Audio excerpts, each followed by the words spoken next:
Ce guide couvre les méthodes et les messages que j'enseigne dans mes cours.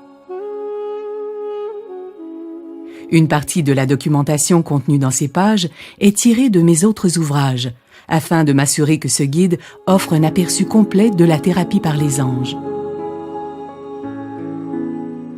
Je prie pour que ce livre soit une ressource qui vous éveille à votre lien cristallin avec le divin et qu'il vous entraîne sur la voie du but de votre vie.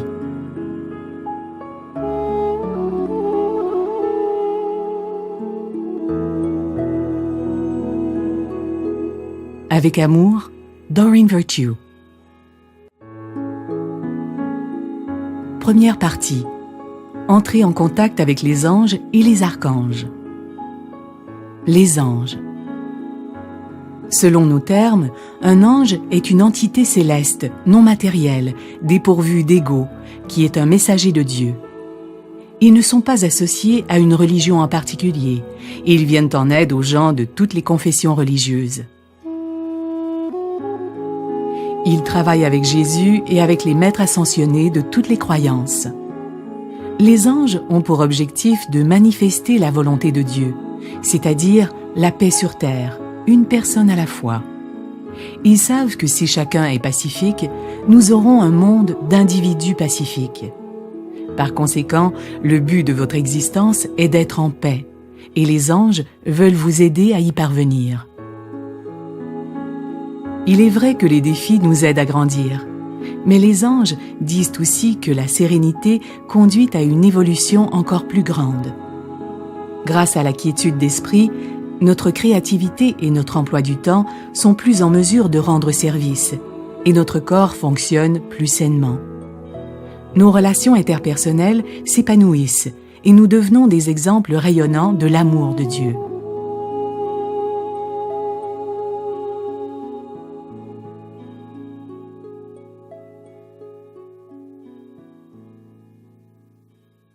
Dieu et les anges ne peuvent intervenir dans notre vie sans notre permission.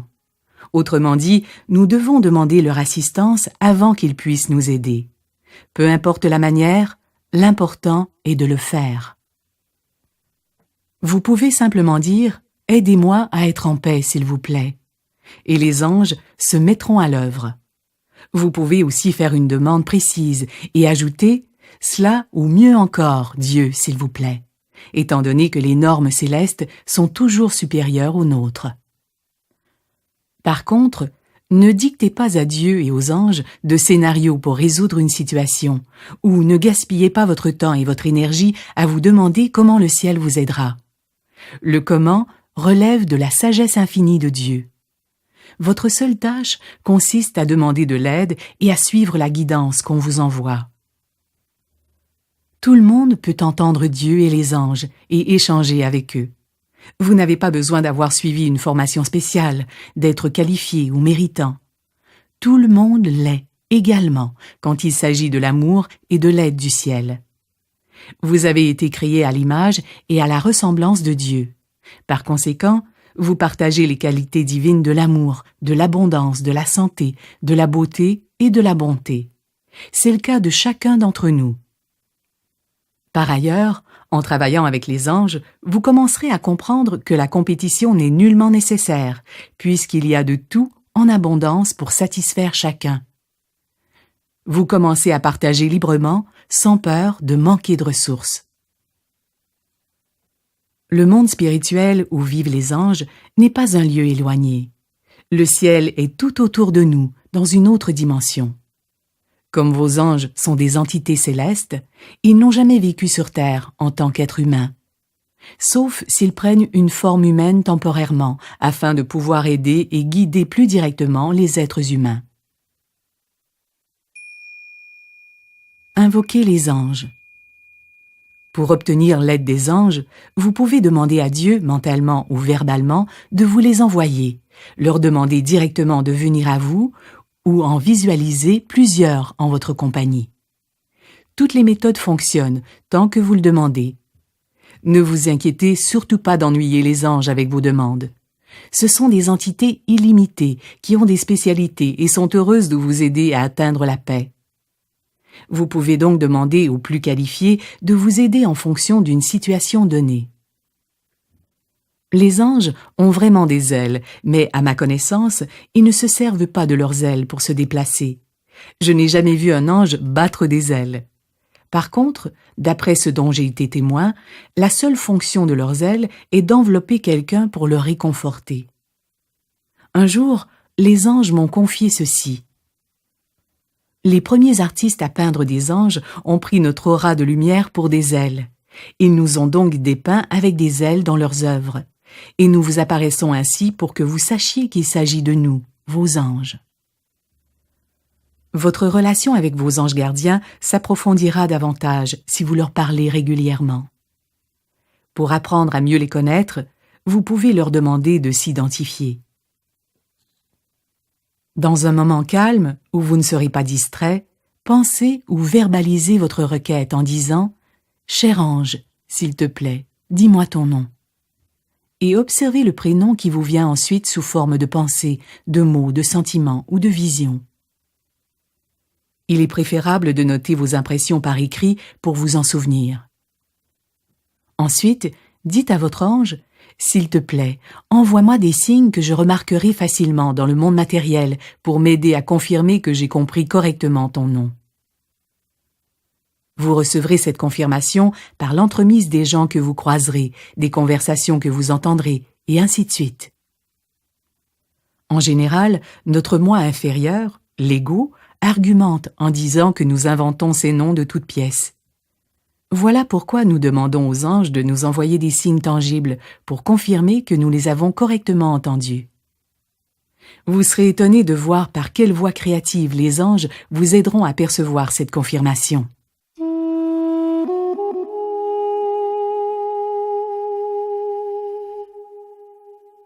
Les archanges. Les archanges sont les supérieurs hiérarchiques des anges. Les archanges sont donc les principaux messagers de Dieu. Vous pouvez les considérer comme des facettes de la face de Dieu, joyau ultime et gemme de l'univers.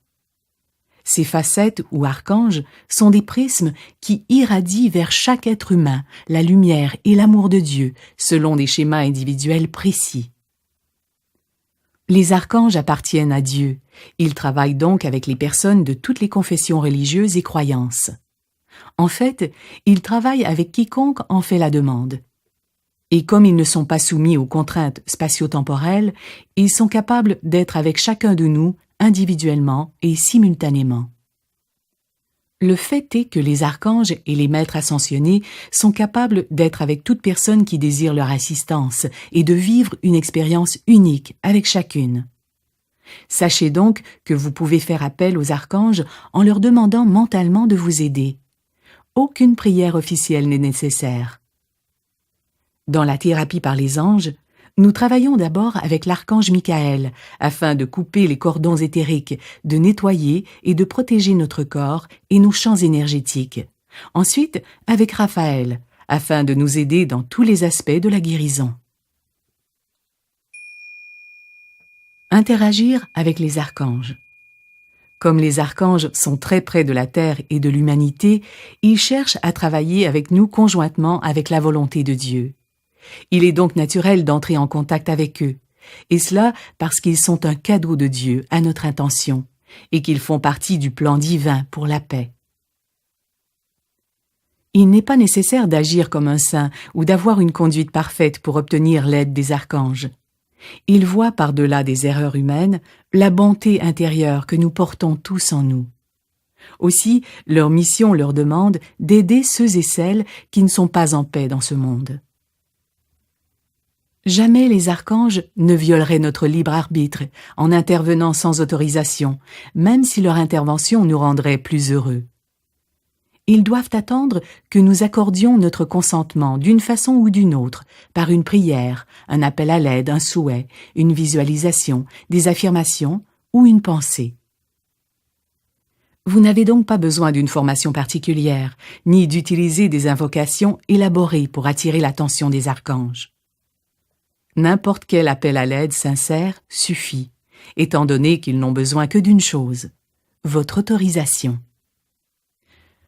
Plus vous travaillerez avec les archanges, plus la confiance que vous avez en eux grandira. Vous serez en paix, sachant parfaitement que vous êtes en sécurité et protégé dans toutes les situations. Chaque archange a des vibrations que l'on peut percevoir comme une énergie distincte ou des émanations auriques. Vous détecterez parfois leur présence en voyant des lumières colorées qui étincellent ou clignotent.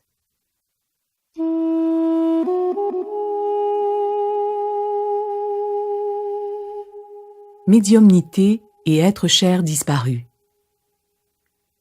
Si vous demandez à 100 personnes « Qu'est-ce qu'un ange ?», la moitié répondra probablement que c'est un être cher, parent ou ami, dans l'au-delà. L'autre moitié décrira l'entité céleste ailée traditionnelle. Techniquement, les anges désignent les messagers de Dieu. Vos proches disparus habitent le monde spirituel, mais ils existent à une fréquence énergétique différente de celle des anges. Par conséquent, aussi angéliques que soient certains d'entre eux, ils sont davantage des guides spirituels que des anges. Quoi qu'il en soit, apprendre à entrer en contact avec eux fait partie de la guérison personnelle et professionnelle. C'est un processus connu sous le nom de médiumnité. Vous pouvez certes entrer en contact avec vos amis et les membres de votre famille qui ont changé de dimension. Je vous le recommande d'ailleurs, s'il vous reste des choses à régler avec eux, par exemple des sentiments de colère non résolus, ou si vous craignez pour leur bonheur. Vous pouvez évidemment demander conseil à un être cher disparu, mais prenez ce qu'il vous dit avec le même scepticisme de bon aloi avec lequel vous accueilleriez les suggestions d'un vivant. Rappelez-vous ceci, les gens ne deviennent pas des saints ou des extralucides uniquement parce qu'ils sont décédés. Ils auront peut-être plus de patience et de discernement sur le plan spirituel, mais ils seront encore oncle Jean et tante Marie, ce qui veut dire qu'ils conserveront la personnalité et les défauts qui étaient les leurs de leur vivant. Et même s'ils sont heureux de vous aider, en particulier quand les sujets se rapportent à leur spécialité terrestre, par exemple, s'il était banquier, oncle Jean vous offrira avec joie des conseils d'ordre financier. Il vaut mieux consulter le Créateur et les anges pour obtenir des conseils fiables sur les grandes questions de votre vie. Ne craignez pas de déranger vos proches disparus en les contactant. Les habitants du monde spirituel disposent du libre arbitre, comme les habitants de la Terre. S'ils sont occupés, ils vous enverront un message par voie éthérique ou par l'entremise d'un autre être cher décédé. En vérité, votre chagrin non résolu est la seule chose qui retienne vos proches disparus. Ils accueillent avec joie l'occasion de vous transmettre le message réconfortant qu'ils vous aiment et qu'ils vont bien dans l'au-delà. La plus grande faveur que vous puissiez faire à un défunt est de guérir votre cœur de son chagrin. Parmi les avenues possibles, vous pouvez joindre un groupe d'entraide, entrer en contact avec un être cher disparu pour vous assurer que tout va bien, tenir un journal et prendre bien soin de vous. Si vous avez perdu des proches, il est probable qu'ils soient restés un certain temps avec vous après leur transition et même qu'ils vous accompagnent régulièrement. Après tout, en plus des anges, des archanges et des maîtres ascensionnés, vous avez aussi vos proches disparus pour vous aider. Il peut s'agir de membres de votre famille décédés avant votre naissance, de personnes avec qui vous avez partagé un lien intime, ou de gens que vous avez connus dans le passé qui peuvent vous enseigner une habileté particulière destinée à servir le but de votre vie. Si on vous a donné le prénom de votre chère tante Suzanne, aujourd'hui décédée, il est fort probable qu'elle soit votre guide spirituel. Vos homonymes restent presque toujours près de vous. Vous avez peut-être reçu ce prénom parce que vos parents ont compris intuitivement les similarités qui existent dans le cheminement de vos âmes respectives. Par conséquent, quand tante Suzanne décide d'être votre guide spirituel, elle doit d'abord suivre l'équivalent d'un programme de formation en counseling spirituel. Dans cet établissement d'enseignement céleste, elle apprend à vous accompagner en vous soutenant, sans faire obstacle à votre libre arbitre, ainsi que l'art de voyager sur le plan astral et de rester à portée de voix au cas où vous feriez appel à son aide. Elle apprend à communiquer avec vous par l'entremise de votre canal de communication spirituelle le plus aiguisé, par exemple vos rêves, votre voix intérieure, vos sentiments instinctifs ou votre intuition intellectuelle. Il faut du temps pour compléter la formation de guide spirituel. Voilà pourquoi vos proches récemment disparus ne sont pas toujours avec vous. Seul celui ou celle qui a terminé la formation complète peut vous accompagner nuit et jour.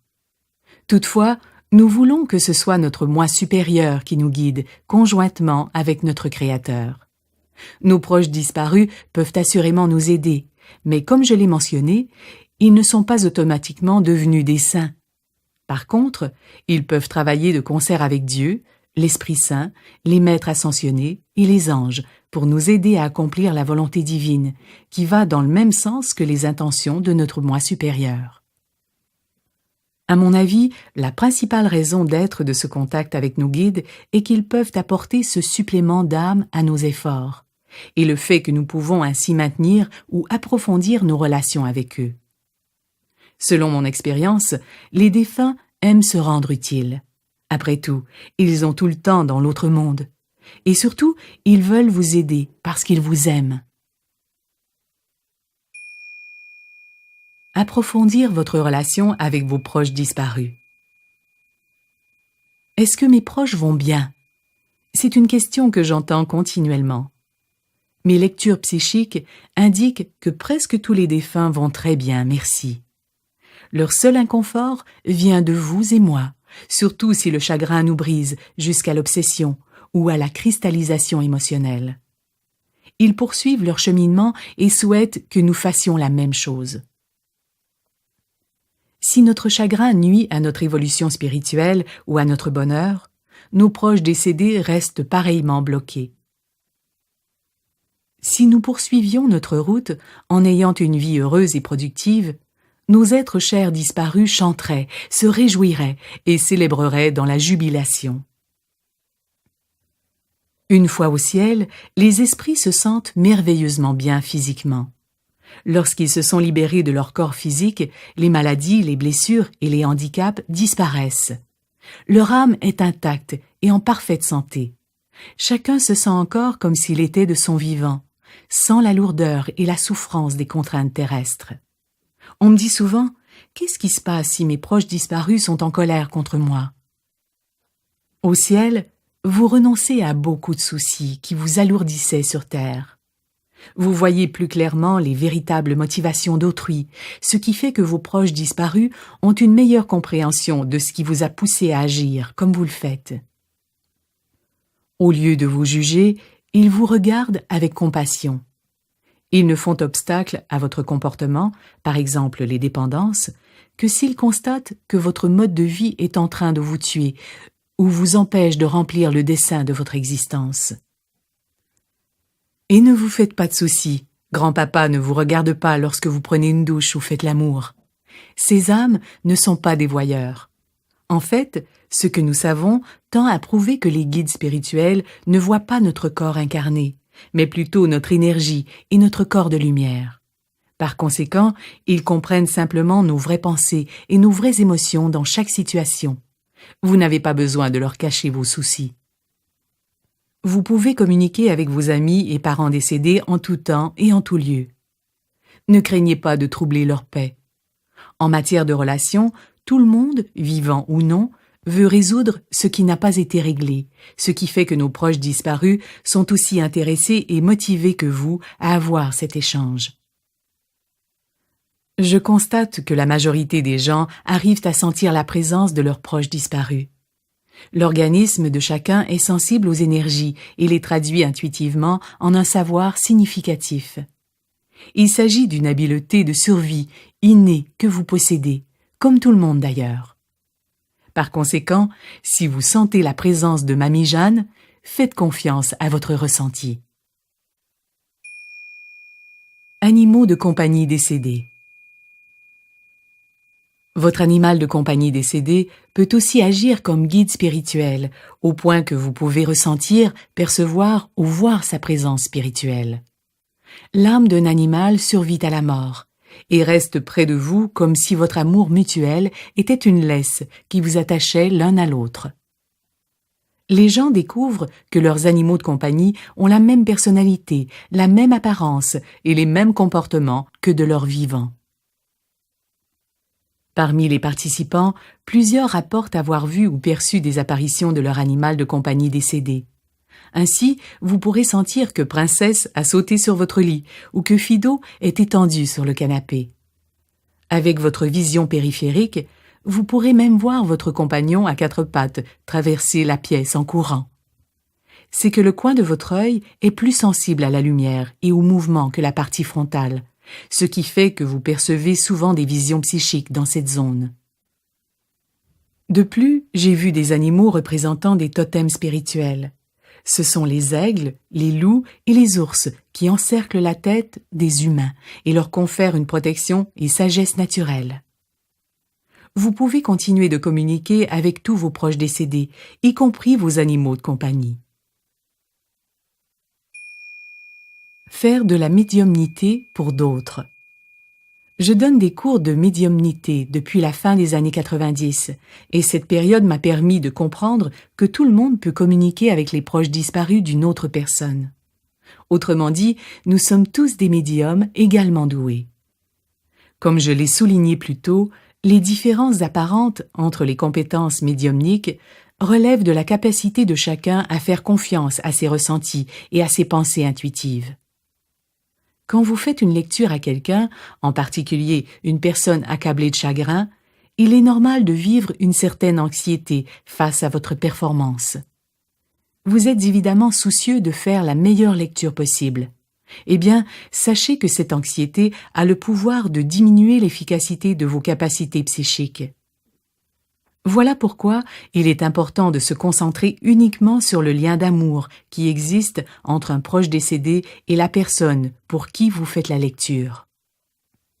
Imaginez un flot de lumière bienfaisante jaillissant de votre cœur et du cœur de toutes les personnes concernées par votre lecture.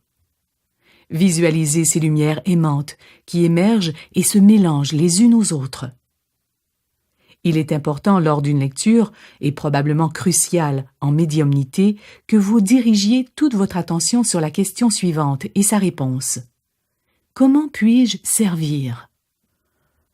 Lorsque votre seule préoccupation est de rendre service, votre lecture est automatiquement guidée par votre moi supérieur. Or, votre moi supérieur est toujours extra-lucide, parfaitement et en tout temps.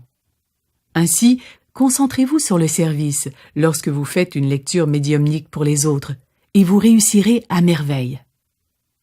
Les défunts connaissent la véritable nature des raisons qui vous motivent à donner des consultations médiumniques. Ils savent parfaitement si vous le faites pour répondre à votre désir et à votre volonté sincère d'aider les autres, ou si vous êtes surtout intéressé à mousser votre célébrité et votre fortune en devenant un médium réputé. À votre avis, quelle intention le monde spirituel soutiendra-t-il le plus volontiers?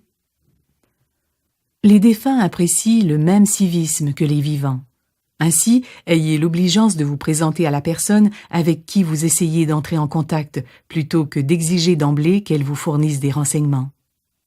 Dites « Bonjour Claudia, je m'appelle Marie, et j'aimerais échanger avec vous pour aider votre nièce en deuil, Hélène. Acceptez-vous » Si vous avez l'intention d'aider et que vous faites preuve de civilité, le monde spirituel coopérera magnifiquement durant vos consultations médiumniques. Ceux de l'au-delà vous transmettront des messages détaillés et précis, ce qui aidera toutes les personnes intéressées par la lecture. Le monde spirituel sait que nous nous défions des fantômes et de tout ce qui donne la chair de poule. Donc, il arrive que certains médiums commencent leur consultation avec les meilleures intentions du monde, mais prennent peur, reculent et rompent le contact en comprenant qu'ils s'adressent à un défunt. Le monde spirituel appelle cette façon de faire une prise de contact avortée et le considère comme le comble de l'impolitesse. C'est l'équivalent d'entamer une conversation avec une nouvelle connaissance pour la laisser en plan au beau milieu d'une phrase. Lorsque vous commencez une lecture, allez jusqu'au bout. Maintenant, comment saurez-vous que votre lecture est terminée? La liste de vérification suivante des 3 éléments d'une consultation médiumnique pourra vous aider. C'est aussi un outil utile pour surmonter les doutes entourant l'authenticité de la lecture. Premièrement, définissez la relation que le défunt avait avec le consultant. Autrement dit, qui est cette personne au ciel à qui vous vous adressez? Deuxièmement, donnez des renseignements spécifiques en mesure de faire réagir physiquement le consultant. Les réactions intenses des consultants aident toutes les personnes impliquées dans la lecture à croire à son authenticité. Troisièmement, transmettez des paroles d'amour. Il peut s'agir d'un message du genre « Grand-maman est très fière de toi » ou « Je suis vraiment désolé de la manière dont je t'ai traité de mon vivant ». Tout épanchement émotionnel qui touche le cœur du consultant répondra à ce critère. Tous les éléments de la consultation médiumnique sont d'une nécessité et d'une importance égale. L'ordre choisi n'a pas d'importance tant que vous incluiez ces 3 éléments dans votre lecture. Le pouvoir du prénom. Votre prénom transporte la clé vibratoire qui déverrouille les archives akashiques de votre âme, c'est-à-dire le livre de votre vie. Le prénom de chacun a une vibration spécifique et unique. Peu importe combien de Jean et de Marie il y a sur cette planète, chacun est unique. Par conséquent, lorsqu'un consultant vous demande d'entrer en contact avec ses proches disparus, vous pouvez commencer la consultation en demandant « Y a-t-il quelqu'un à qui vous aimeriez parler en particulier ?» Si c'est le cas, vous pouvez alors demander le prénom de cette personne. Méditez brièvement sur ce prénom et transmettez au consultant les pensées, les sentiments et les visions qui vous viennent. Grâce au pouvoir du prénom, vous serez capable d'entrer facilement en contact avec n'importe quel défunt, humain ou animal. Si la personne s'est réincarnée ou a accédé à un niveau supérieur où la liaison n'est plus possible, vous pourrez toujours obtenir des renseignements à son sujet grâce à son prénom. Si elle n'est pas libre, un autre résident du monde spirituel sera en mesure de transmettre les messages la concernant. Transmettez tout ce que vous voyez, entendez, sentez et pensez lors d'une consultation. Peu importe à quel point votre ego essaie de vous dissuader de relayer vos impressions psychiques. L'échange avec les défunts diffère légèrement, en ce sens que leurs propos pourront n'avoir aucun sens pour vous. C'est que les messages ne vous sont pas destinés, mais s'adressent aux consultants. L'ego pourra essayer de vous convaincre de ne transmettre que les renseignements que vous comprenez, de peur d'obtenir une mauvaise réponse. Néanmoins, votre rôle et votre obligation en tant que médium consistent à transmettre tous les messages que vous recevez, même si vous ne les comprenez pas ou si vous craignez qu'ils ne soient pas justes. Surmonter les obstacles à la médiumnité.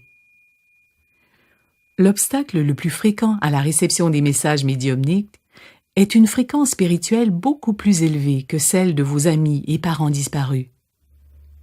Si vous êtes très à l'aise d'échanger avec Dieu et les anges, votre fréquence est fixée à un niveau tellement élevé que vous serez incapable d'entendre les vibrations inférieures, quelles qu'elles soient, par exemple celles des défunts.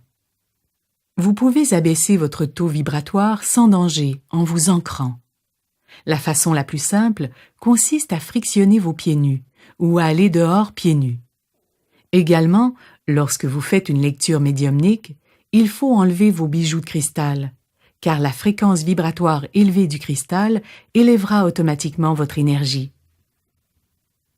Avec la pratique, vous pourrez faire des lectures sur différentes fréquences vibratoires, de sorte qu'il vous sera possible d'intégrer des messages provenant de Dieu, de Jésus, des archanges, ainsi que des proches disparus du consultant. Vous pouvez le faire si vous en avez le désir. Contrairement à ce que l'on voit dans les films hollywoodiens sur les morts, les résidents du monde spirituel sont parmi les êtres les plus gentils que vous ne rencontrerez jamais. D'apparence normale, ils apparaissent sous la forme qui facilitera le plus leur identification. Faire des consultations médiumniques peut s'avérer plaisant et thérapeutique. Un message en particulier tend à revenir dans la plupart de mes consultations médiumniques, et j'en ai fait ma devise. Jouissez de chaque instant de votre vie, car la vie est un cadeau, quoi qu'elle apporte.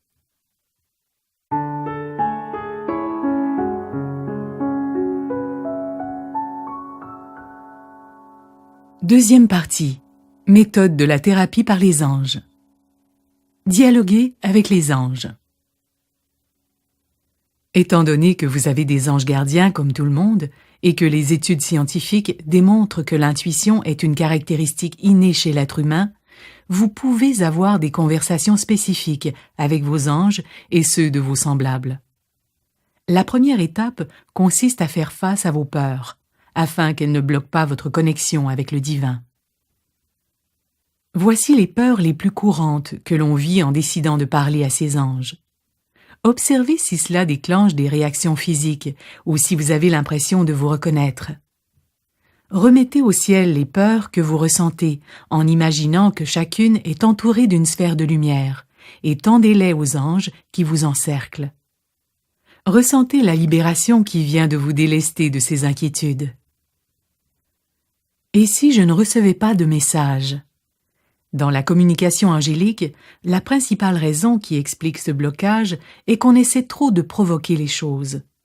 En général, cet effort vient de la peur latente qu'on sera incapable d'entendre ses anges, ou qu'on n'a peut-être même pas d'ange gardien. Qu'arrive-t-il si je me trompe, ou si j'invente tout cela? La véritable inspiration divine est édifiante, inspirante, motivante, positive et aimante. Si vous n'êtes pas sûr de la réalité du message, attendez.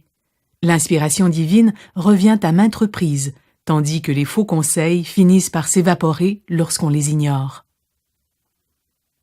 Ne vaut-il pas mieux que j'apprenne par moi-même les leçons de la vie? Certains ont l'impression de tricher en demandant l'intervention divine. Et pourtant, les anges affirment que même si nous pouvons grandir par la souffrance, nous pouvons le faire encore plus rapidement par la paix. Comment puis-je être sûr que je parle réellement à un ange?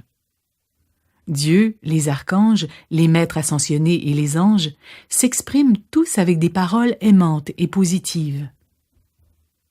Leurs phrases sont structurées autour du vous et du nous, comme le serait celle de quelqu'un qui s'adresserait à vous. Vos proches disparus utiliseront des expressions, des manières et des mots semblables à ceux qu'ils employaient de leur vivant. Si jamais vous entendez un être, vivant ou mort, prononcer des paroles malveillantes, rompez sur le champ la communication et priez l'archange Michael de vous venir en aide. Il chassera les énergies inférieures et vous protégera de la négativité. Les échanges avec les anges sont des expériences agréables et édifiantes. Que vous les entendiez, que vous les voyiez, que vous sentiez leur présence ou que vous receviez de nouvelles intuitions, vous aurez certainement du plaisir à entrer en contact avec eux. Gérer et guérir les peurs de l'ego. Si à l'occasion vous doutez de la validité de vos messages angéliques, les anges peuvent alors vous aider à ranimer votre foi dans vos habiletés de communication spirituelle. Voici quelques méthodes éprouvées pour gérer et guérir ces peurs et insécurités. Demandez simplement aux anges de vous donner un signe clair que vous pourrez facilement reconnaître et qui confirmera que vous avez correctement entendu leur message. Si vous n'arrivez pas à entendre les anges, demandez-leur de parler plus fort. Si vous ne comprenez pas leur message, demandez-leur de fournir des détails. Assurez-vous que vous voulez réellement communiquer. Si vous craignez de communiquer avec un ange ou un proche disparu, vous n'autoriserez pas l'échange. Et le ciel ne veut certes pas vous effrayer en vous forçant à accepter ces messages. Ayez une conversation honnête avec vous-même et avec vos anges pour vous assurer que vous voulez vraiment les voir et les entendre. Remettez-leur vos doutes. Ne portez pas vos doutes sur vos seules épaules. Remettez-les plutôt aux anges. Ou alors, visualisez que vous leur donnez une bulle de peur. Ils emporteront vos soucis dans la lumière divine où ils seront transmutés, ne laissant que les leçons et l'amour. Invoquez Jophiel. Un de ces rôles consiste à embellir vos pensées pour se tourner vers la foi et l'optimisme. Lorsque vous remarquez que vos pensées s'engagent dans la spirale habituelle de vos malheurs, invoquez Jophiel pour améliorer votre point de vue. Pensez simplement « Aide-moi, Jophiel, s'il te plaît », et elle viendra immédiatement à votre aide. On se calme.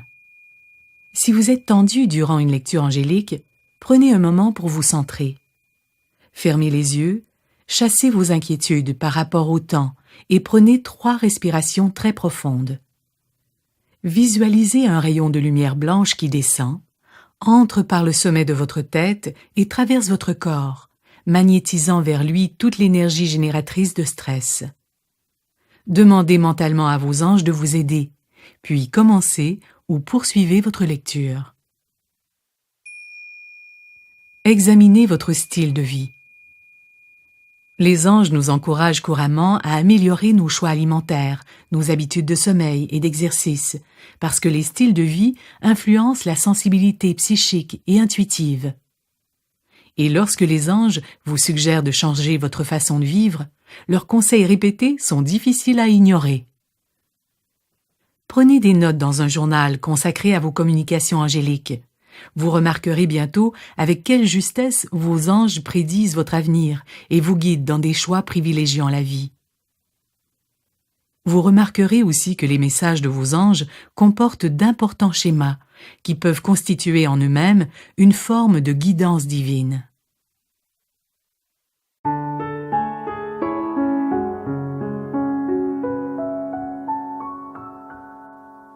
Les 4 clercs. Comme vos anges gardiens sont constamment avec vous, vous recevez des messages angéliques à chaque instant de la journée. La question n'est pas de savoir si vos anges vous parlent, mais bien si vous remarquez leurs messages. Purifiez vos clercs. D'après les enquêtes que j'ai menées à travers le monde, la majorité des gens reçoivent les messages angéliques par leurs sentiments. Les visions représentent la 2e voie de communication la plus courante. Ceux qui tendent à recevoir les messages angéliques, surtout par la pensée ou en entendant réellement des paroles, sont plus rares. La purification des chakras est une méthode qui permet d'ouvrir vos 4 clercs. Elle consiste à envoyer de la lumière divine au centre d'énergie du corps, appelé chakra, afin de réguler vos habiletés psychiques. Les chakras qui correspondent à chaque clerc sont clairvoyance, chakra du 3e œil, un peu au-dessus de la zone entre les 2 yeux. Clairsentience, chakra du cœur, dans la poitrine. Claircognition, chakra couronne, au sommet de la tête. Clairaudience, chakra de l'oreille, au-dessus de chaque sourcil. Par ailleurs, une autre pratique spirituelle depuis longtemps éprouvée pour ouvrir les chakras consiste à travailler avec les cristaux. Clairvoyance, améthyste, quartz clair et pierre de lune. Clairsentience, tourmaline rose, quartz rose et calamine. Claircognition, sugilite. Clairaudience, quartz fantôme et grenat.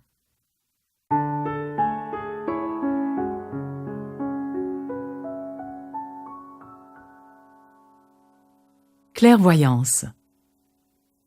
Les anges veulent entrer visuellement en contact avec nous autant que nous souhaitons entrer en contact avec eux, sinon plus. Ils nous aident à communiquer avec eux en faisant connaître clairement leur présence.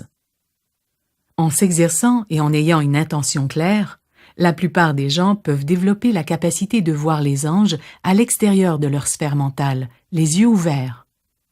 D'ordinaire, les clairvoyants novices doivent cependant fermer les yeux pour effectuer ce balayage. Ils voient alors sur leur écran mental l'image de l'ange gardien de la personne devant eux. Certains voient des lumières ou des couleurs dans les premiers stades de leur clairvoyance. D'autres ont des visions fugaces de la tête ou des ailes d'un ange, ou voient les anges translucides et incolores ou opalescents, rayonnant de tons chatoyants. D'autres encore les voient comme des êtres à part entière, avec une chevelure et des vêtements brillamment colorés. Orbes lumineuses sur les photographies. Parmi leurs nouvelles façons de se révéler, les anges apparaissent sous forme d'orbes lumineux sur les photos. Si vous voulez la preuve de l'existence des entités angéliques, vous pouvez la voir. Après le développement, ils apparaissent comme des sphères de lumière blanche sur le cliché. Pour photographier ces orbes, le meilleur moyen consiste à prendre la photo d'un bébé ou d'une personne axée sur la spiritualité. Vous pouvez aussi prendre des photos lorsque vous participez à un atelier sur la métaphysique, surtout quand les anges en sont sujets. Vous découvrirez des dizaines d'orbes une fois les photos développées. Comme dans toutes vos demandes à vos anges, demandez-leur mentalement d'apparaître sur la pellicule alors que vous prenez des photos. Les appareils numériques sont particulièrement efficaces pour obtenir des portraits d'anges. Les autres moyens dont nous disposons pour voir les anges incluent les rêves, les lumières angéliques. Le fait de voir des étincelles ou des éclairs de lumière indique la proximité des anges. Vous voyez les étincelles d'énergie laissées par les anges qui passent dans votre champ de vision. Les lumières colorées émanent des archanges et des maîtres ascensionnés. Les lumières blanches sont la preuve rayonnante de la présence des anges. Des nuages en forme d'ange. Lever les yeux et remarquer un nuage en forme d'ange est un autre moyen que ces entités divines utilisent pour vous faire savoir qu'ils sont près de vous. Les signes visibles. Trouver une plume, une pièce de monnaie, une horloge arrêtée ou des objets déplacés dans votre maison, voir des lumières clignoter ou remarquer d'autres anomalies visuelles est un signe qu'un ange vous dit « Bonjour, je suis là ». Les défunts font souvent connaître leur présence en vous envoyant des oiseaux, des papillons de nuit ou des fleurs. Vision. Voir sur votre écran mental un film qui vous donne de l'information véridique sur une personne ou une situation ou qui vous donne des conseils concernant le but de votre vie ou les changements à effectuer est un signe que vous êtes en présence des anges. C'est la même chose devant la vision fugace d'un élément symbolique. Guérir les blocages de peur associés à la clairvoyance.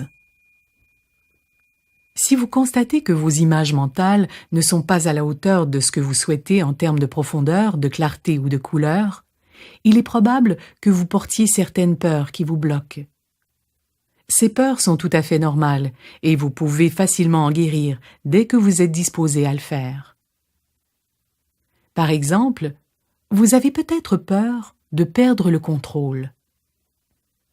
Vous craignez, en vous ouvrant à votre clairvoyance, d'être submergé de visions d'anges et de défunts partout où vous irez.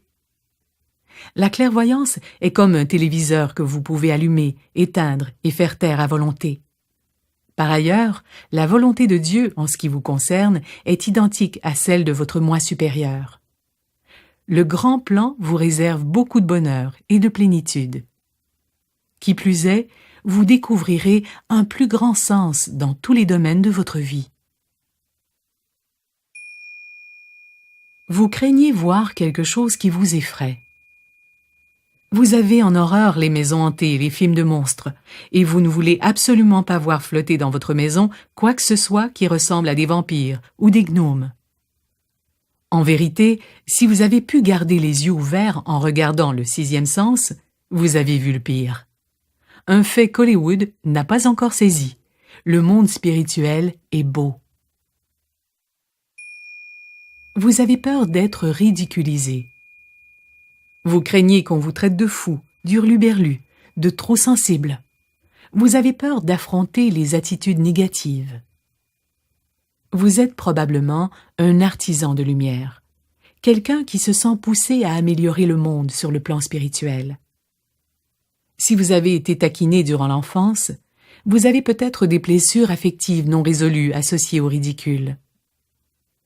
Demandez à vos anges d'intervenir et suivez leurs conseils s'ils vous suggèrent de chercher une assistance professionnelle.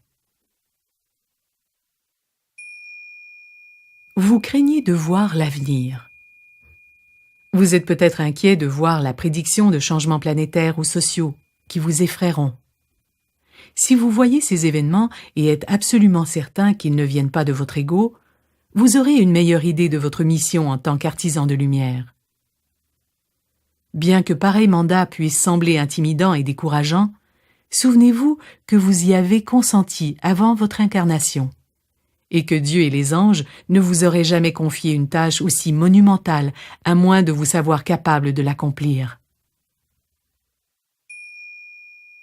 Vous avez peur de ne pas être capable de le faire. Tout le monde vit ce sentiment d'imposture à l'occasion.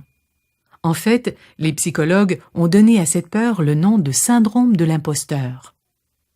La recherche démontre que certains sont sujets à souffrir de cette condition parmi ceux qui sont les plus compétents et réussissent le mieux. Cela ne signifie pas que vous êtes un imposteur.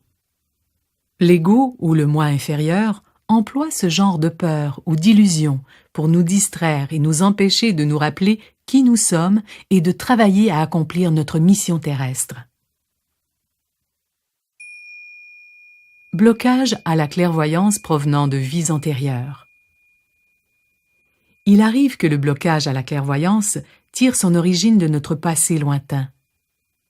Même ceux qui ne croient pas à la réincarnation seront d'accord pour dire que les événements significatifs de l'histoire exercent toujours un effet dans notre monde moderne. L'un d'eux est l'Inquisition. Au XVe siècle, l'Inquisition a causé la mort de milliers de personnes, brûlées vives, pendues, torturées, parce qu'elles avaient des croyances ou des pratiques spirituelles qui allaient à l'encontre de celles de l'Église dominante. La souffrance causée par cet événement et par les autres chasses aux sorcières de l'histoire résonne encore aujourd'hui en écho venu du lointain passé qui crie « Conformez-vous aux croyances imposées ou subissez-en les conséquences ». Résultat, nous avons peur et nous restons cachés dans le placard spirituel, ce qui nous pousse à garder secrets nos dons psychiques et nos croyances spirituelles. Comment savoir alors si une blessure d'une vie antérieure bloque votre clairvoyance? Les signes incluent ce qui suit. Vous ressentez un sentiment d'angoisse infinie à l'idée de devenir extralucide, comme si vous craigniez d'avoir des problèmes ou d'être puni par quelqu'un ou même par Dieu. Lorsque vous pensez aux gens qui ont été brûlés sur le bûcher ou pendus, votre corps réagit fortement par des frissons, de la chair de poule, des changements dans votre respiration ou votre tension artérielle. Par ailleurs, voici les signes que les expériences de l'enfance ont bloqué votre clairvoyance. Vous voyez des anges, des lumières étincelantes ou des défunts quand vous étiez enfant, mais vos visions ont diminué en grandissant. Vous êtes une personne extrêmement sensitive. Vous craignez l'opinion de votre famille si vous révélez vos dons psychiques. En vous ouvrant sur le plan psychique, vous craignez de devoir faire des changements dans votre vie qui décevront ou blesseront vos proches. Une régression dans vos vies antérieures, dirigée par un hypnothérapeute certifié, constitue les méthodes les plus efficaces pour libérer ces blocages. Votre inconscient ne vous effraiera pas avec des souvenirs que vous ne pouvez supporter. Aussi, ne craignez pas qu'une régression ne vous accable. Le blocage à la clairvoyance, de loin le plus courant, est le fait de faire trop d'efforts pour voir. En utilisant la pression ou l'effort pour faire quelque chose, nous bloquons notre mouvement. C'est que toute forme de pression naît de la peur, qui vient de l'ego, et l'ego n'est absolument pas clairvoyant.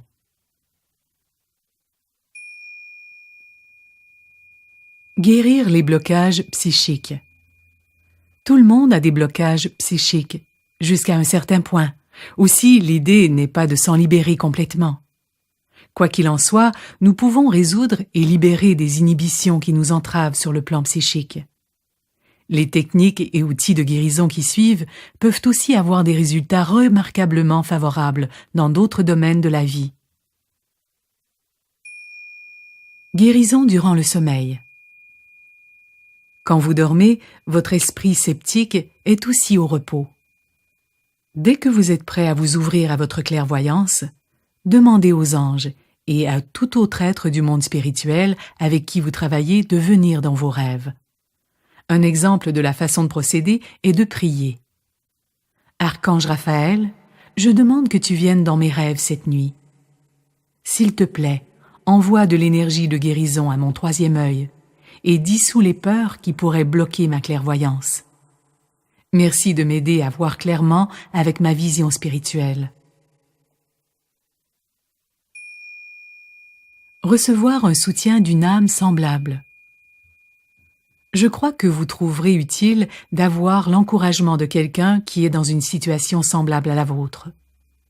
Priez pour qu'une telle personne entre dans votre vie et vous serez guidé vers elle. Affirmation positive. Je suis extrêmement visuel et je suis profondément clairvoyant. Sont des exemples d'affirmations positives que vous pouvez vous répéter, même si vous ne croyez pas encore en leur véracité. Faites-moi confiance, la réalité rattrape toujours les pensées que vous affirmez. Invoquez les anges de la clairvoyance. Ces anges spécialisés surveillent et soignent votre chakra du troisième œil en vous aidant à cultiver votre vision spirituelle. Dites mentalement « Ange de la clairvoyance, je fais appel à vous maintenant. S'il vous plaît, entourez mon troisième œil de votre énergie curative et purificatrice. Je vous demande de m'aider à ouvrir entièrement la fenêtre de ma clairvoyance. Merci. »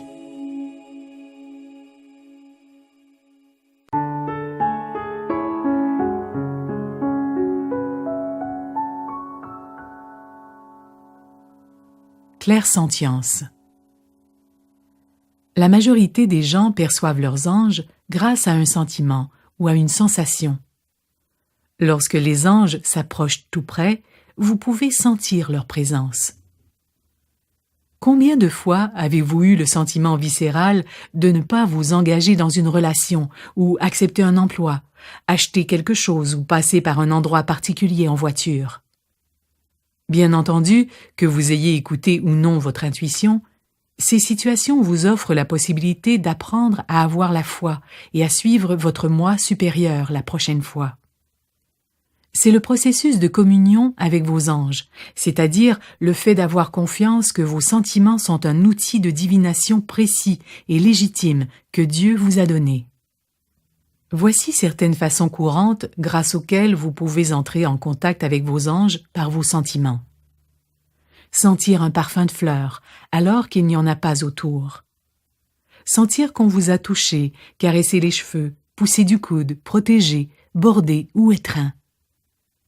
Constater un changement de pression atmosphérique, une sensation de serrement autour de la tête, le sentiment que quelque chose cogne contre votre front, l'impression d'une sorte d'essence spirituelle qui traverse votre tête.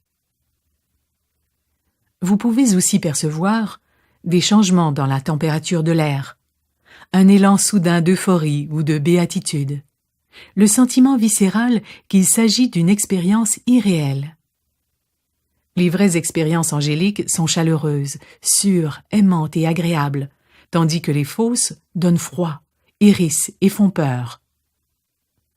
Lorsque vous êtes plus sensible à vos émotions et à vos sensations, la vie devient plus riche et vos relations s'approfondissent.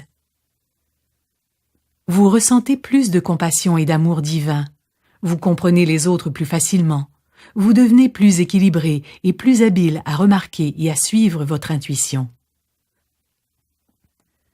Voici certaines méthodes qui peuvent accroître votre clairsentience. Dormez à proximité de cristaux de quartz clair. Placez une pointe de cristal de quartz clair au moins 4 heures au soleil pour le nettoyer de tout résidu psychique appartenant à son précédent propriétaire. Ensuite, posez un ou plusieurs cristaux sur votre table de chevet ou sous votre lit. Si vous les mettez sur votre table de lit, disposez-les sur le côté, les pointes dirigées vers votre tête. S'ils sont sous votre lit, placez-les la pointe vers le haut, en direction de votre tête ou de votre cœur. Travaillez avec le parfum des roses roses ou l'huile essentielle de rose. Ce parfum ouvre le chakra du cœur, le centre énergétique qui régule la clairsentience. Portez un collier de quartz rose. Le cristal de quartz rose ouvre le chakra du cœur, exactement comme les roses roses. Améliorez votre forme physique grâce à l'exercice cardiovasculaire et à une alimentation légère. Les personnes clairsentientes se plaignent souvent d'être trop sensibles. J'absorbe l'énergie toxique des problèmes des autres et je deviens accablé parce que je peux sentir les émotions de tout le monde, sont les principaux sujets de plainte des personnes axées sur le ressenti. Il y a 2 moyens d'aborder la question, les mesures préventives et les activités de nettoyage. Écran de protection.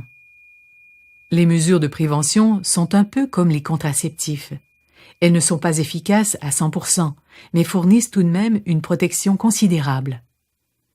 Il existe des dizaines de moyens de protection et je n'inclus ici que mes 2 préférés. Premièrement, la musique.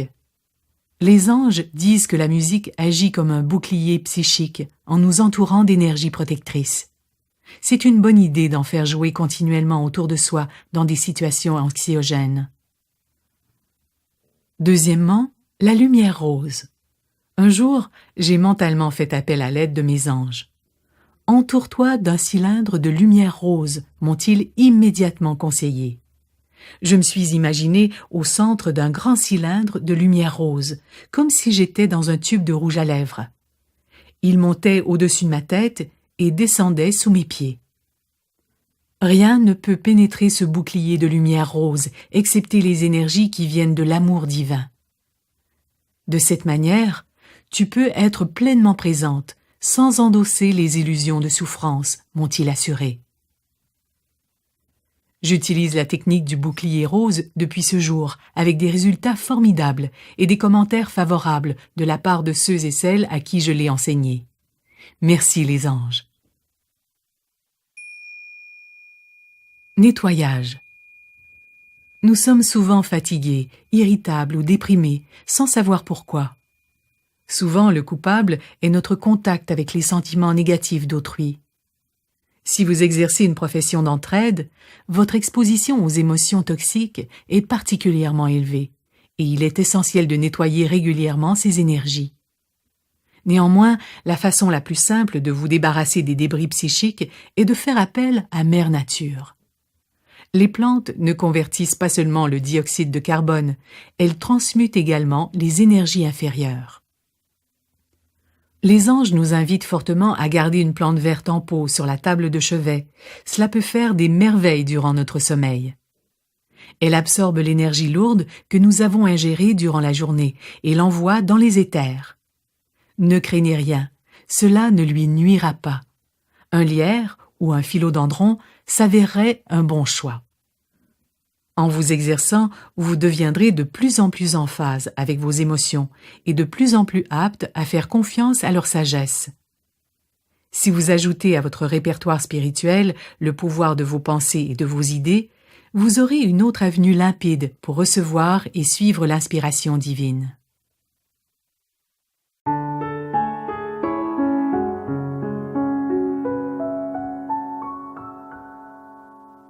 Claircognition. Lorsqu'on a une certaine connaissance de quelque chose sans pour autant comprendre comment il se fait qu'on le sait, il s'agit de claircognition ou pensée claire. Plusieurs grands inventeurs, scientifiques, auteurs, futurologues et dirigeants ont utilisé leur don de claircognition pour accéder à l'inconscient collectif et y puiser de nouvelles idées et l'inspiration. On dit qu'Edison et d'autres grands inventeurs méditaient jusqu'à ce qu'ils reçoivent un influx d'inspiration et d'idées. La différence entre la personne qui se contente de recevoir ce genre d'informations et celle qui en bénéficie est la capacité d'accepter ce phénomène en reconnaissant son utilité et sa particularité. En conséquence, plusieurs personnes douées de claircognition écartent les transmissions qu'elles reçoivent, sous prétexte qu'il s'agit d'informations tout à fait évidentes pour les autres. Disons que vous priez Dieu de vous aider à quitter votre emploi et à devenir travailleur autonome. Vous avez ensuite l'idée de travailler au service des autres, et cette pensée vous revient constamment en tête. 2 caractéristiques de la vraie guidance divine. Allez-vous l'écarter en pensant Oui, tout le monde rêve d'être travailleur autonome, alors évidemment cette idée, c'est rêver en couleur. Un ingrédient essentiel pour pouvoir puiser à cette sensibilité intellectuelle est d'être capable de faire la différence entre les cas où vous faites usage de discernement et ceux où vous portez un jugement. Certaines différences essentielles entre ces deux comportements intellectuels peuvent s'avérer déterminants dans les résultats d'ordre spirituel. Lorsque vous ne savez pas si une idée vient ou non de Dieu, soyez attentif à vos mécanismes internes de discernement. Il y a beaucoup de sagesse dans le vieil adage qui dit « Dans le doute, abstiens-toi ». Votre ordinateur intérieur sait quand quelque chose n'est pas juste. Vous ne serez peut-être pas forcé de rejeter l'idée en entier, mais vous devrez probablement en réviser certains éléments. Vous devrez peut-être chercher des spécialistes dans les domaines qui dépassent vos compétences. Dans ce cas, demandez à Dieu et à vos anges de vous guider vers eux, et vous serez ravis de voir la rapidité avec laquelle ils apparaissent dans votre vie. Voici certains moyens grâce auxquels vous avez peut-être déjà reçu des messages divins par le processus de la pensée. Vous avez rencontré quelqu'un pour la première fois et su, en le voyant, des détails sur lui ou elle, alors que vous n'aviez jamais eu conscience de son existence jusqu'à présent. Vous étiez hanté par un projet d'entreprise, de livre ou une invention. Vous avez mis votre idée en œuvre et constaté qu'elle donnait des résultats favorables. Ou vous en avez fait fi et vous avez découvert que quelqu'un d'autre avait eu la même idée, l'avait suivie et avait fait fortune. Vous avez perdu votre porte-monnaie, vos clés ou votre chéquier, et en demandant à vos anges où se trouvait l'objet, vous avez soudainement su où il était. La véritable claircognition divine est récurrente et positive. Elle propose des façons d'améliorer votre vie et celle des autres. Elle est axée sur l'entraide, et bien qu'une idée puisse vous apporter gloire et fortune, c'est un avantage secondaire, et non la motivation derrière le concept. La véritable claircognition vous aide à faire quelque chose qui aidera réellement les autres, de telle sorte qu'elle inspirera les gens à vous rechercher comme clients, commanditaires, spectateurs, éditeurs, et ainsi de suite. Cette force vient du Créateur, qui connaît vos véritables talents, vos passions et vos intérêts, et qui sait comment ces caractéristiques peuvent servir à aider les autres. À l'époque biblique, l'argent était appelé talent.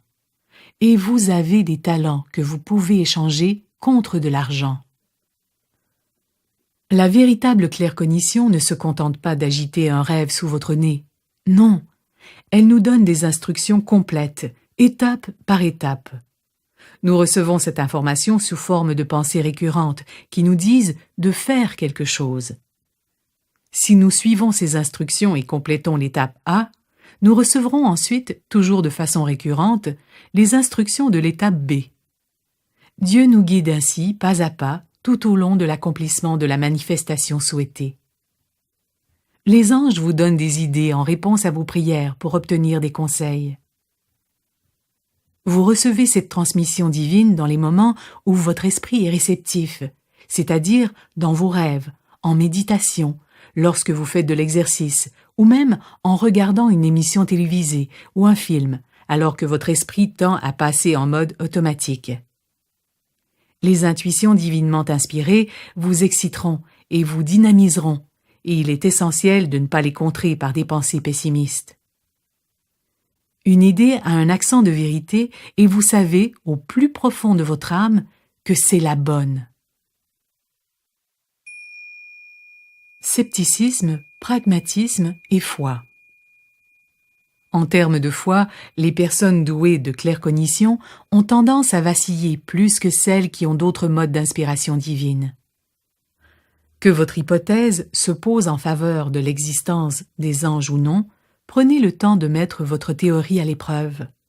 Ainsi, Dieu et les anges entendent vos pensées, ce qui fait que vous pouvez faire appel au ciel sans provoquer les haussements de sourcils de vos collègues. Les deux principaux ingrédients de cette expérience sont, premièrement, demander conseil, la loi du libre arbitre défend au ciel de nous aider sans notre autorisation expresse. Et deuxièmement, observez l'aide reçue. Plus vous réussirez à faire confiance à cette information et à la suivre, plus vous tirerez profit de votre système de guidance intérieure. Par exemple, vous pouvez avoir l'idée de mettre sur pied une nouvelle entreprise. L'idée est infaillible et vous vous demandez pourquoi vous n'y avez jamais pensé. Vous vous lancez et toutes les portes s'ouvrent devant vous. Financement, emplacement, partenariat et plus encore. Votre entreprise devient vite un succès et vous saviez que vous étiez guidé par la vraie sagesse divine. Il est donc important d'être vraiment attentif à ce qui entre dans votre esprit, y compris les pensées répétitives et les idées nouvelles. Lorsque vous recevez une réponse, ne doutez pas de vous. Au lieu de cela, donnez à vos pensées et à vos idées un moment pour s'exprimer. En tenant un journal, vous pouvez étudier les schémas et la justesse de vos pensées et de vos idées. Petit à petit, vous apprendrez à distinguer celles qui sont vraiment inspirées de Dieu. Vous avez probablement déjà fait taire vos pensées pour vous dire par la suite « Je savais que ça se produirait » ou « Je savais que je n'aurais pas dû aller là-bas ». Vos succès et vos erreurs vous enseignent les uns comme les autres à faire confiance à vos intuitions et à les écouter. Grâce à la paix qui règne dans la nature, nous pouvons plus facilement entendre nos pensées et prendre note de nos idées brillantes. En nous réservant du temps pour faire le vide, nous sortons momentanément du monde des horloges et des téléphones. Nous entrons davantage en phase avec le rythme intérieur de notre corps et de la nature. Entre autres bienfaits, le temps passé régulièrement en plein air nous aide à cultiver un sens aigu du moment opportun, c'est-à-dire à observer et à suivre le rythme de la vie. Faire confiance à la claircognition. Certains sont sceptiques à l'idée de suivre leur intuition parce qu'ils ont déjà tenté l'expérience et ont été échaudés. Vous avez peut-être déjà eu une idée brillante, mais tout est tombé à l'eau une fois que vous l'avez mise en œuvre et vous êtes réticent à faire de nouveau confiance à vos idées. En général, ces situations mettent en scène deux types de schémas. Votre idée initiale était divinement inspirée, mais la peur vous a écarté de la bonne voie. Plutôt que de reconnaître votre guidance divine, vous avez forcé les choses, ou vous avez écouté l'opinion d'un autre et fait fi de votre guide intérieur. Parfois, nous voulons entendre ce que nous voulons bien entendre. Ce qui fait, par exemple, que vous déciderez que c'est l'homme de votre vie, même si votre intuition et votre meilleur ami vous crient que c'est un sale type. Mais comment savoir si une idée est un trait de génie inspiré par Dieu ou une histoire qui ne mènera à rien? Voici les caractéristiques à observer par rapport aux pensées, aux idées et aux révélations. La cohérence. La vraie guidance est récurrente et l'idée vous restera au fil du temps. La motivation. La vraie guidance est motivée par le désir d'améliorer une situation. Le ton. La vraie guidance est édifiante, motivante et encourageante. Elle vous encourage en vous disant « tu peux le faire ». La fausse guidance fait tout le contraire, en réduisant votre confiance en pièces. L'origine. La vraie guidance se manifeste vite, comme un éclair, en réponse à une prière ou à la méditation. La familiarité. Une idée qui vient de la vraie guidance divine s'accorde généralement avec vos inclinations, talents, passions et intérêts naturels. En remarquant ces caractéristiques, vous pourrez raffermir votre foi dans les idées que vous mettez en œuvre. Ainsi, vos expériences avec vos anges pourront se manifester sous forme d'idées, de révélations ou de pensées, plutôt qu'à travers vos émotions.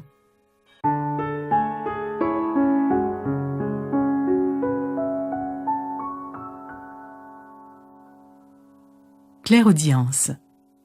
Étant donné que j'ai déjà travaillé en milieu hospitalier comme psychothérapeute dans un service psychiatrique fermé, il peut sembler ironique que j'enseigne maintenant aux gens comment entendre les voix angéliques.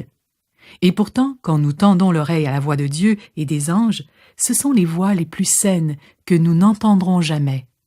Elles peuvent nous montrer l'amour face à un chaos apparent et fournir des solutions logiques à nos défis. La capacité d'entendre la voix de l'esprit est appelée clairaudience ou audition claire. Au cours de votre vie, il y a de fortes chances que vous ayez entendu les anges et d'autres entités spirituelles vous parler. Avez-vous déjà vécu les expériences suivantes? Au réveil, vous entendez une voix désincarnée prononcer votre nom. Vous entendez une chanson en boucle, soit mentalement, soit à la radio. Vous avez un tintement aigu et bruyant dans une oreille. Vous entendez une conversation au cours de laquelle un inconnu prononce exactement les paroles que vous aviez besoin d'entendre. Vous allumez la télévision ou la radio par hasard, au moment précis où une discussion pertinente est en cours. Une voix désincarnée vous met en garde ou vous transmet un message destiné à améliorer votre vie. En général, quand nous entendons une voix nous saluer le matin, cela signifie que nos anges ou nos guides veulent simplement nous dire bonjour. C'est simplement une salutation aimante pour vous faire comprendre que les anges veillent sur vous. Les réponses viennent à la suite de nos questions. Dieu et les anges nous parlent en réponse à nos demandes. Aussi avons-nous la possibilité de lancer la conversation en toute simplicité en leur posant une question. Avez-vous une question à poser ou y a-t-il un domaine de votre vie où vous aimeriez recevoir des conseils? Arrêtez-vous un instant et posez votre question mentalement à Dieu et aux anges. Concentrez-vous sur votre intention d'offrir la question au ciel et ayez confiance que vous recevrez une réponse. Même si vous n'arrivez pas à entendre immédiatement la réponse des entités divines, sachez que de leur côté, elles sont tout à fait en mesure de vous entendre.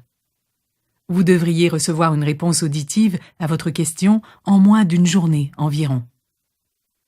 Si vous ne recevez pas de réponse après avoir posé une question au ciel, il se peut que vous ne l'ayez pas remarqué, ou vous ne voulez peut-être pas entendre l'information que le ciel vous envoie, parce que vous n'avez pas aimé les conseils qui vous ont déjà été donnés.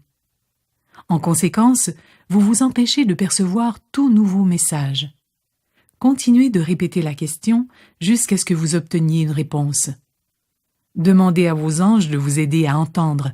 Cela finira par se produire. Si vous avez des inquiétudes quant à la véritable identité de la voix qui s'adresse à vous, demandez simplement à votre interlocuteur de s'identifier. Si vous ne croyez pas ou ne faites pas confiance à la réponse que vous recevez, demandez à l'entité spirituelle de vous prouver son identité. Comme vous le constaterez, elle dira ou fera quelque chose qui suscitera de belles émotions en vous, ou vous serez confronté à quelque chose que seul cet être particulier pourrait savoir ou accomplir. Voici quelques lignes directrices. La voix de Dieu est très forte, amicale, familière et va droit au but, avec un bon sens de l'humour et un vocabulaire moderne. Les archanges parlent très fort. Ils vont droit au but, sont formels et directs. Ils parlent beaucoup d'amour divin, de vous engager sur la voie de votre mission, de surmonter vos doutes et vos peurs, et de cesser de temporiser en ce qui a trait à votre mission de vie. Les anges ont un discours parfois presque shakespearien, avec des schémas linguistiques très archaïques et cérémonieux. Votre moi supérieur a une voix semblable à la vôtre. L'ego est décourageant, déprimant, paranoïaque et abusif. En raison de son égocentrisme, il commence les phrases par le pronom « je ».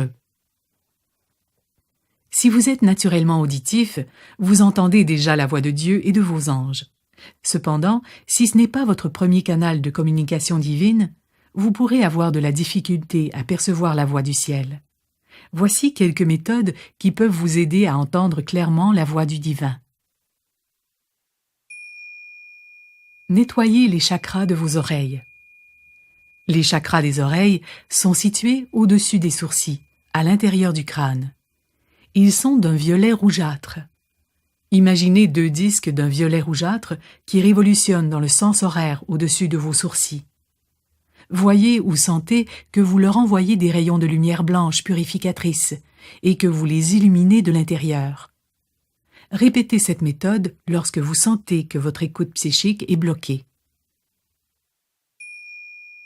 Expulsez les débris psychiques.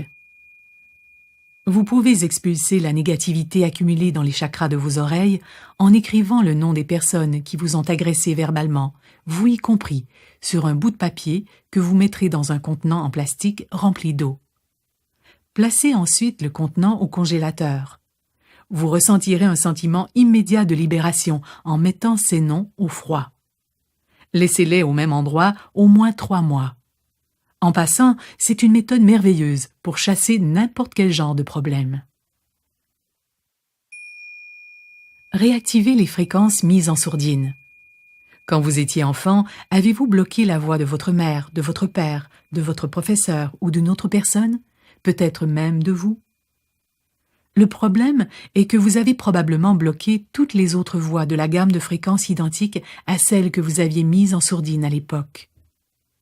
Par conséquent, vous pouvez avoir de la difficulté à entendre une voix céleste qui a le même ton ou est dans la même tonalité que celle de votre mère. Et si vous avez bloqué votre voix depuis longtemps, vous pourriez ne pas entendre votre moi supérieur. Heureusement, vous pouvez simplement changer d'idée et ouvrir de nouveau vos oreilles physiques et spirituelles à toute la gamme des fréquences. Formulez simplement une autre affirmation déterminée, destinée à vous permettre d'entendre toutes les gammes de fréquences sonores. Augmentez votre sensibilité au son. Consacrez un moment chaque jour à l'écoute des sons qui vous entourent. En étant attentif aux sons subtils et moins subtils de votre environnement, vous augmenterez votre sensibilité à la voix de vos anges et de vos guides. Demandez à vos anges. Certains ont des anges silencieux et des guides spirituels introvertis. Comme vous le faites en conversant avec un vivant, n'ayez pas peur de demander à votre interlocuteur du moment « Pourrais-tu parler un peu plus fort, s'il te plaît ?» Nos amis célestes veulent vraiment communiquer avec nous et ils ont besoin de notre rétroaction sincère, car elle les aide à déterminer la meilleure manière de se faire entendre. Être attentif aux messages. Que les messages angéliques vous viennent sous forme de visions, de voix, d'idées, de sentiments ou d'une combinaison de ces 4 éléments, vous pouvez distinguer l'inspiration authentique de la fausse guidance en étant attentif à leurs caractéristiques. Tout le monde possède la même capacité de communiquer avec les anges, parce que tous les humains sont également doués sur le plan spirituel.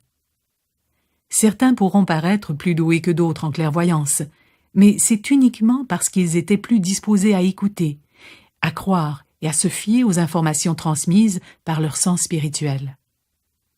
Donc, plus vous pourrez vous détendre, plus vous serez en mesure de communier consciemment avec vos anges. La respiration est un merveilleux point de départ, comme l'optimisme, semblable à ce que ressentent bien des enfants qui disent « Bien sûr que j'ai des anges, tout le monde en a ?» Les anges disent ceci. La peur est un prédateur naturel du domaine psychique. Elle prive votre psyché de sa gouverne créatrice et vous demande de la laisser dominer vos états d'âme, votre emploi du temps et vos décisions. Elle vous affaiblit alors que vous êtes tout-puissant. Votre capacité à prendre des décisions est entravée sur son ordre. Ne laissez aucune frayeur faire obstacle à votre bonheur, car il s'agit du royaume des grandes bénédictions de Dieu. Vous êtes plus puissant que n'importe quelle force d'anxiété. Votre bonne volonté divine peut surmonter toutes les noirceurs que le monde n'ait jamais connues.